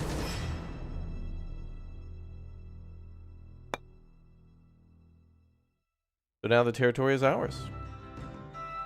And that means we've taken all the territories. The end so far. Chances are very high that you succeeded in this assault. This concludes our tutorial where you learned the basics of movement, combat, and managing a region's economy. However, there's much more to explore in Kingdoms. We recommend trying your hand at the El Cid scenario, which is modest in size and perfect for practicing a bit before tackling the grand campaign. To get more in-depth information and tips, don't hesitate to consult the little question mark thing. Yes. Sword with two edges. With Leon conquering most of Zaragoza, the beleaguered remaining taifas pleaded for the intervention of Sevilla. But playing his own interest al-Mutamid ibn Abad agreed and is now raising powerful armies to defend the Muslims of Spain, while at the same time forging alliances requesting allegiances from the weakened Muslim kingdoms, multiple kingdoms. Okay. So now, okay, so I'm assuming that the tutorial goes right into the first campaign. So we're still playing as Leon. Like, can we continue this? I'm assuming we can then just conquer all of Spain, but we'll be doing it as Leon versus where we could play as El Cid. I don't know. Maybe. Floppy, thank you very much for the raid. Welcome to you and your audience. Ladies and gentlemen, Floppy is now full-time. He was a part-time creator and has now chosen to pursue the wonderful world of content creation. So congratulations on your dice roll. It is a very, feels like a risky or an exciting thing. It's not a bad thing, but you know, everything you take a risk. You go out to get the mail, you could be hit by a bus. Who knows? But anyway, good luck to you, and write me if you need. You have my support, and have fun. It's not all fun. It's a lot of work. You made the wrong choice. Just kidding. You'll have fun. All right, let's end turn. Let's see if it like says GG or whatnot. Okay, so no. So we're just playing in Spain now, but that was just for the tutorial. So let's just save tutorial. But I would like to see some of the other scenarios now. How do we quit? Okay, cool. And thank you, Floppy, for the 5. Thank you. Oh, no, it quits all the way to the... Oh, it quits the whole game. I wanted to go back to the menu. My bad. I want to see the other scenarios and if we can... What other nations we can play as and, like, other things we can do. Yeah. Yeah, Floppy with this 5 saying thank you. It's all good. You got what it takes. I've seen your stuff. You're fine. You'll do well. Scenarios, load, or multiplayer. Oh, yeah, I guess this does start. Because the year we were in was in 1086, I think. So this will be a year later. Well, there's also before we can go 1054 Grand Campaign. 1059, 10... Okay. Oh, so this at least goes to, like, almost the 1300s. Let's check the Grand Campaign, though. Can we play as whoever we want? This might be... They kind of... If this is the option for that, they should kind of separate that a little bit, because there's, like, scenarios where you play as a certain figure at a certain time, but then there's, like, playing as whoever you want at those times. Vastly McNasty, thank you very much for the gift membership to chat, too. Thank you very much. Ooh, this is taking a while to load. You know this is going to be good. This is going to be a big O campaign, a juicy, thick campaign with, like, real marks on it, you know?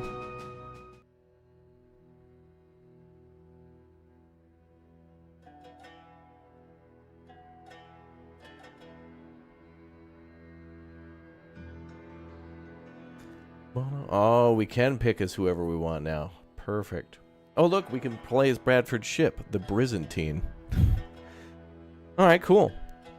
So there's major nations, remarkable nations, and then other factions, too. Guys, look, we could play as... Oh, haven't you always wanted to play as... Capua? Where the hell? Guys, look, finally. All right. Anyway, where can we go? I was thinking about playing in... Wait, I can't even see them. There's so many different overlays on the screen. I can... Oh, here we are. Bavaria. Okay. Bohemia.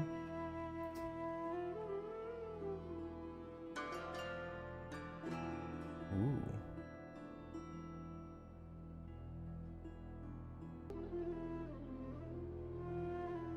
There are other overlays to see. Oh, I think if you click on it, it'll show you where it is. Vastly, thank you very much for the 2. Scotland, yeah, I was trying to see if they would highlight it by, Oh, you click it, it'll just show you. Okay. Wabia. Oh, they don't really separate it very well, though.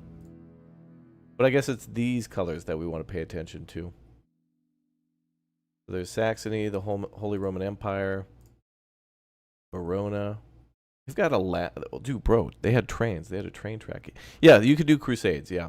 There are crusades and jihads that you could do. Oh, we could also go to Northern Africa, too.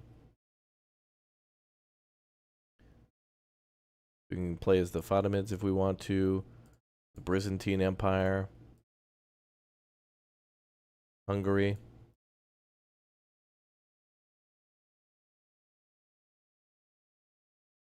Oh, yeah. Pretty much everywhere. There's, like, nowhere we can't... Like, we can even go up to a place called... What is this? Norway? Never heard of it. And a place called Sweden. Västergötland.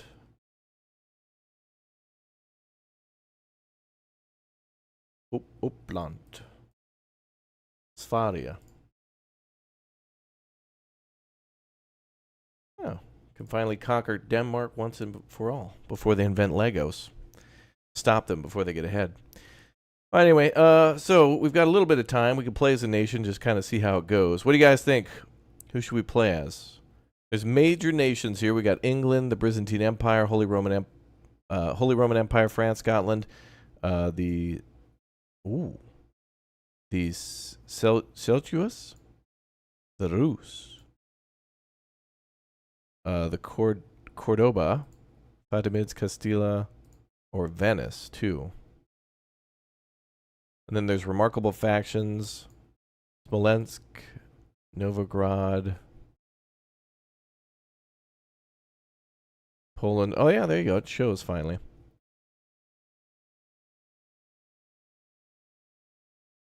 There's a lot of these though. And of course we can go back to playing as Leon, which now has conquered that territory before taking the capital. I wonder if we can adjust the year. This grand campaign takes place in 1054, but I wonder if we can adjust things to play like, 100 years before or after. What about Sweden? We could. I don't know if we can conquer Denmark in that time, though. Our natural enemy. I'm kidding. They're all fine. Let's see. Plus, Sweden would only be able to just push south anyway. Got Finland in here. Play a little bit of Finland if you want to. Well, Sumoy.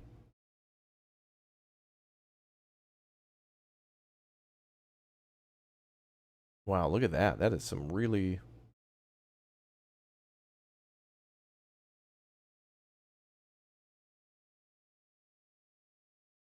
You can just play as Bohemia if you want to. I'm going to say, that is a very forested area in the middle of nowhere. Sicily? Yeah, we'll pick one and go with it. What are the Dutch up to yet? Still being Dutch? No, not quite. Well, kind of. Oh, bro, it flooded again.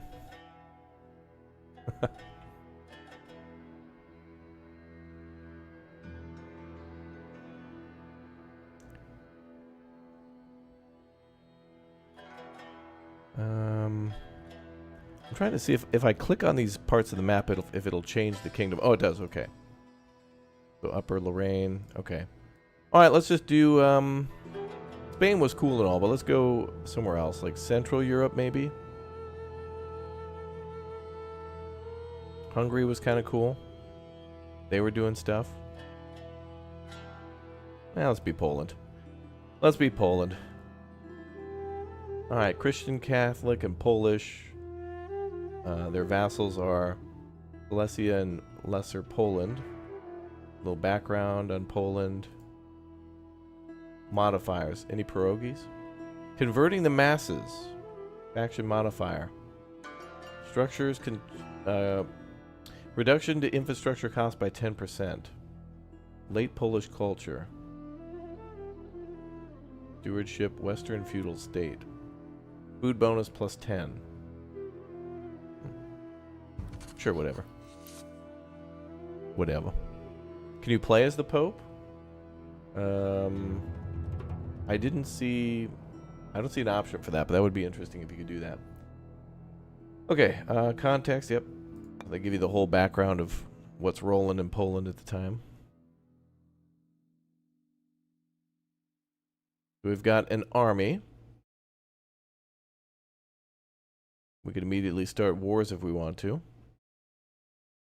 Probably a bad idea.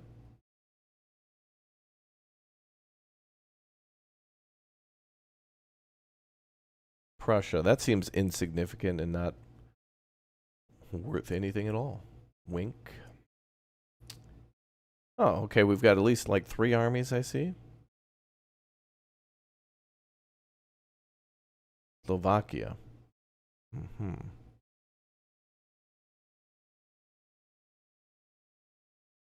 Kingdom of Hungary.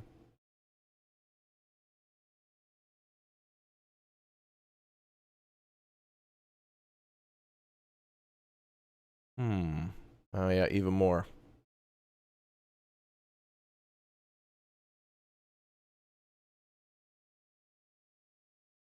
This reminds you of Romance of the Three Kingdoms, for sure. Okay, so, obviously we want to start building things and getting our stuff all strong. So,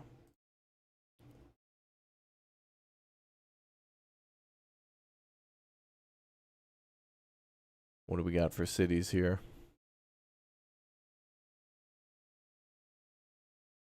Okay, these are some. I think this is our capital here. More fortified, yeah.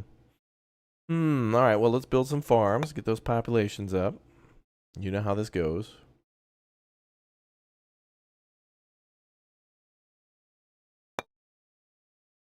Cattle ranch, food storage. Ooh, legumes farm. Let's get them legumes going. Looks like they're already going with flax there. Man, you gotta go through every little town you've got. I wonder if there's an option. I didn't see one though to like it'd be nice to hit a button to go to each and every town that was idle for building and for troops. You know, because like you might want to be producing something all the time. Like in most cases, you probably would. Let's build a poultry farm. Let's get that chicken going. These guys have a poultry farm. They got a lot of agriculture going here. Go with a cattle ranch.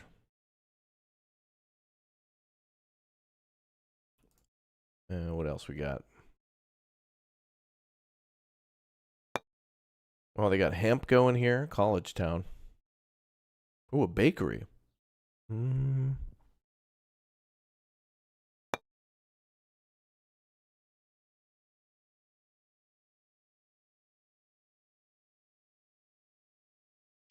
Let's see.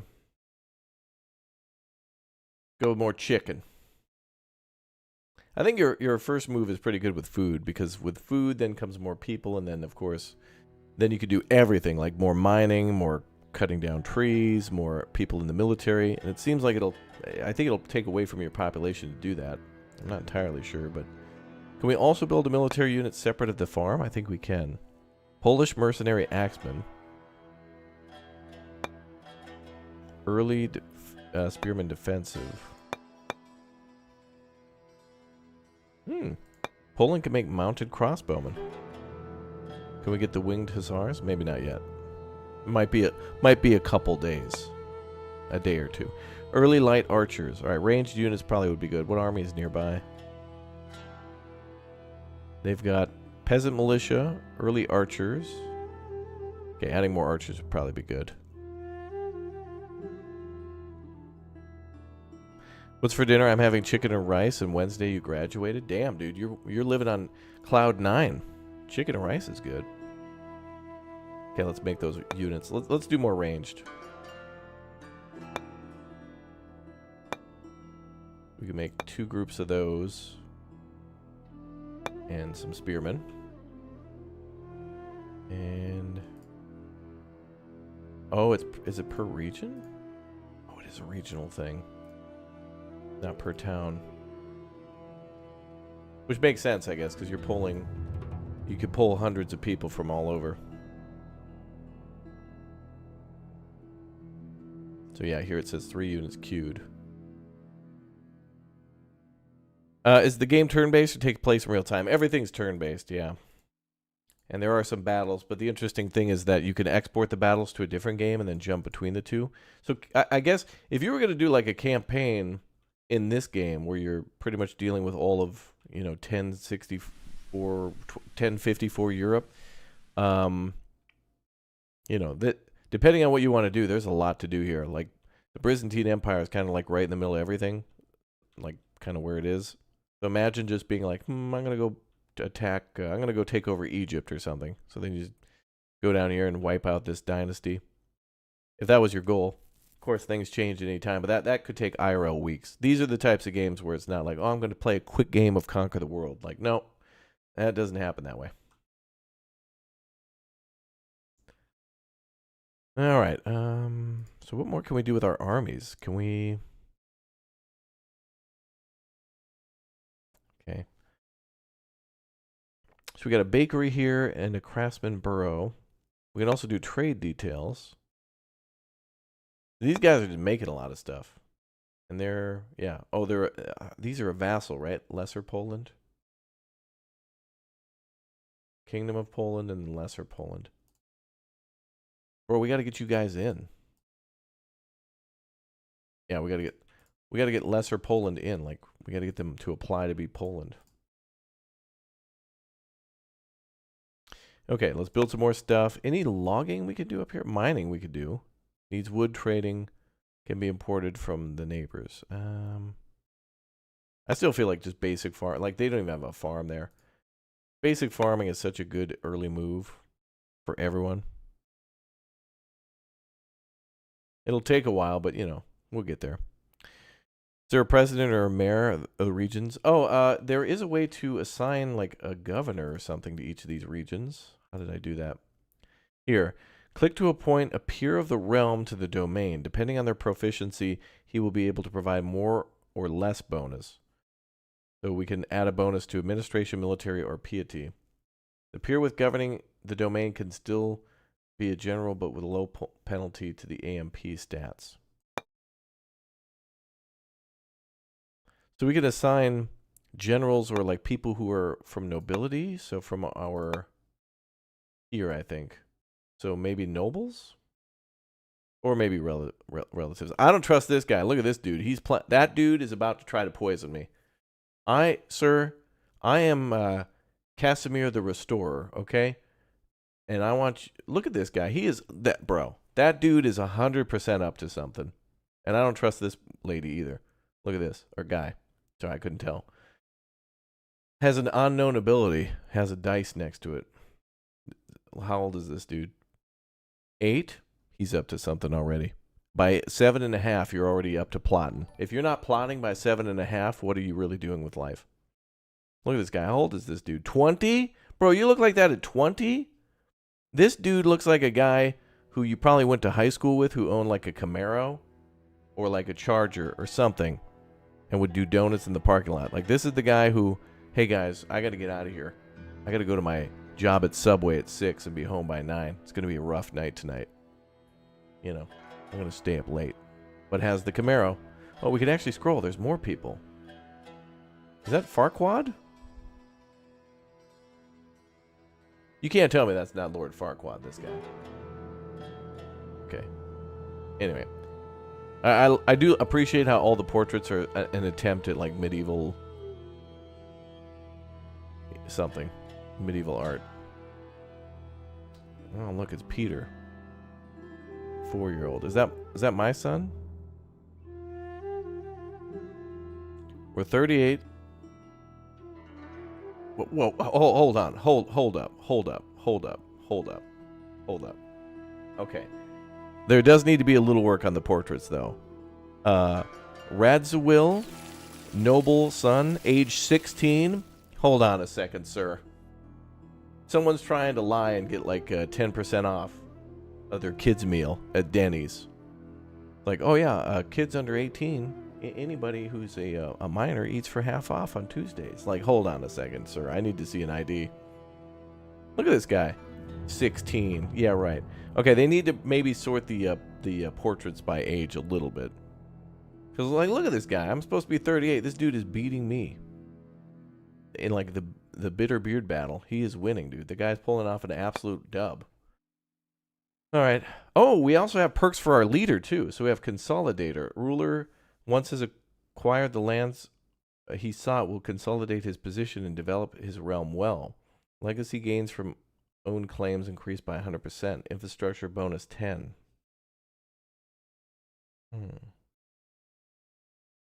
Do we have different goals based on who we play as? Control the historical region for Progress Krakow. I've been there. Pretty city. 16 regions, 4 domains, 0 peers of the realm. 2 vassals. Oh, this is all the information we saw at the beginning. The claims, summed abilities, food bonus plus 10. Conversion bonus.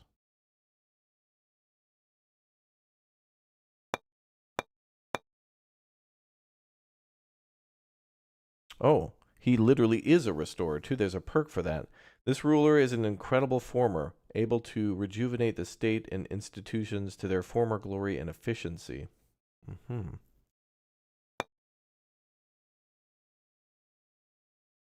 Okay. I don't know if we want to assign anybody yet. A lot of those seem like later abilities. Something that we'll want to do like at the end of like the initial setup phase. So just so I know too, so this is turn 1, year 1054 fair season. I'm not sure how many turns constitute a year, but you'd imagine that like new technology probably wouldn't happen if you go like 50 years, probably not much is going to happen. So like if you get somebody who's king or queen for 50 years and then they die and somebody else comes into their legacy, which seems to be a thing. Actually, the tutorial didn't cover that too, but I'm wondering like, well, eventually our 16-year-old son, which I don't remember you, sir, being my 16-year-old son, but like in 50 years when Casimir dies, like will Rad here, will he take the throne, or like what's the order like? Like who's first in line? 20-year-old. I guess this guy here, Michael, at 20, he was the firstborn. Again, looks like a 35-year-old working at Blockbuster in 1994. I don't know. That's interesting, but cool that we get a whole campaign for that. So let's just see some of the other campaigns real quick too. Also, this game has there's no like menu for this game though to go back to. Oh, change faction. Wait, you could just straight up. No, this is like the main menu. Or did I wonder if you make decisions and then leave. Anyway, I want to see the other scenarios. Okay, that's another thing they should do. In order to go back to the main menu, you have to quit the game and then go back. Like you have to restart the game to go back to the main menu. So that's got to be a little. They should buff that out. That should be buffed out a little bit. Okay. So that's interesting. So there's the tutorial and then kind of like a tutorial campaign that goes beyond that. Then there's the grand campaign and then what looks to be 1 to 3 players. Some stuff for multiplayer maybe, up to 3 players. But it doesn't look like we can change that from 1054, but whatever. All right, guys, Field of Glory Kingdoms is out now. Thanks again for them sponsoring today's stream. We're going to be switching now to check out other new games for Summer Games Fest, which is starting in just a little bit. We're going to do a little live stream to talk about gaming and whatnot before it comes out. So join us now as we convert a little bit. If you're watching on Twitch, don't worry. I'm going to just disappear for a second, then I'll be back. If you're watching on YouTube, make sure you jump back to the channel. We're going to get a lot of new games announced today. Like within a couple hours, we're going to see a ton of new games, new updates. We're going to see new trailers for games, other medieval games like Kingdom Come Deliverance 2. They're going to have a new trailer, and other things will happen at Summer Games Fest. So let's switch gears, and I'll see you all in just a bit. Thank you very much for watching. Links down below in the description for this one. And I'll see you all in just a second or two.